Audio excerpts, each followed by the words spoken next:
তো বন্ধুরা, আজ আমি তোমাদের দেখাবে রমজান মাস এসে গেছে, তার জন্য ইফতারে তোমরা কত তাড়াতাড়ি চিকেন কাটলেট বানাতে পারো সেই রেসিপিটা দেখাচ্ছি। তো এখানে আমি বনলেস চিকেন নিয়েছি, মানে অল্প করে নিয়েছি, পাও কিলোর একটু বেশি বা 250 গ্রামের একটু বেশি হবে।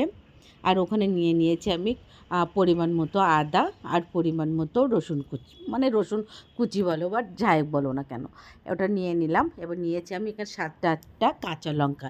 এটা একটু লঙ্কাটা একটু বেশি দিলে কি টেস্টটাও ভালো আসে, একটু ঝাল ঝাল লাগে, খেতেও ভালো লাগে। আর এখানে নিয়েছি পরিমাণ মতো ধনিয়া পাতা আর পরিমাণ মতো পুদিনা পাতা।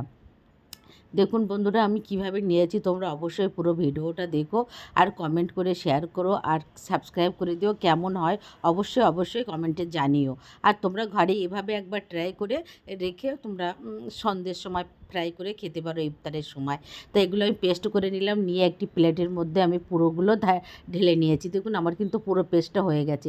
আর এখানে আমি দুটো ব্রেড নিয়ে ওটা আমি মিক্সচার মেশিনে গুঁড়ো করে ব্রেড কম করে নিয়েছি।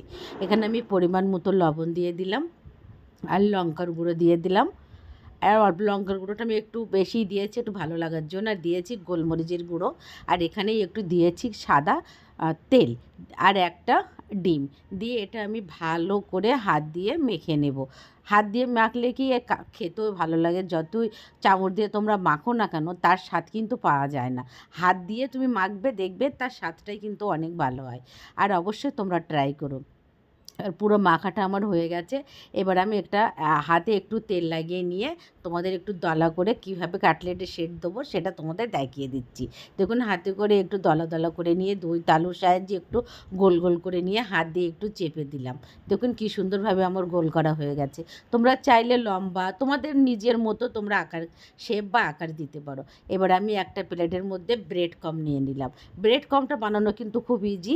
তোমাদের এই রেসিপিটা আমার চ্যানেলে গিয়ে চেক আউট করে দেখতে পারো। আর একটা বাটিতে আমি কর্নফ্লাওয়ার গুলে নিয়েছি। এবার যে কাটলেটটা করে রেখেছিলাম তোমাদের দেখিয়েছি, এটা কর্নফ্লাওয়ারের মধ্যে দিয়ে একটু নাড়িয়ে লাগিয়ে এবার ব্রেড ক্রাম্বের ভিতরে দিয়ে দেখুন আমি হাত দিয়ে উপরে একটু ব্রেড ক্রাম্ব ছড়িয়ে এবার আমার মতো আমি গোল করে নিচ্ছি। তোমরা চাইলে লম্বা শেপও দিতে, তোমাদের ইচ্ছা মতো তোমরা শেপ দিতে পারো। এবার আমি এখানে লম্বা করে হাতের সাহায্যে কী সুন্দর লম্বা করে মানে গোল করে নিয়েছি। দেখুন তোমাদের দেখিয়ে দিলাম। আর এই সাইডে একটা কড়াইতে তেল বসিয়ে দিয়ে এক এক করে আমি কাটলেটগুলো ছাড়বো। দেখুন আমি ছাড়ছি, কী সুন্দর লাগছে দেখতে।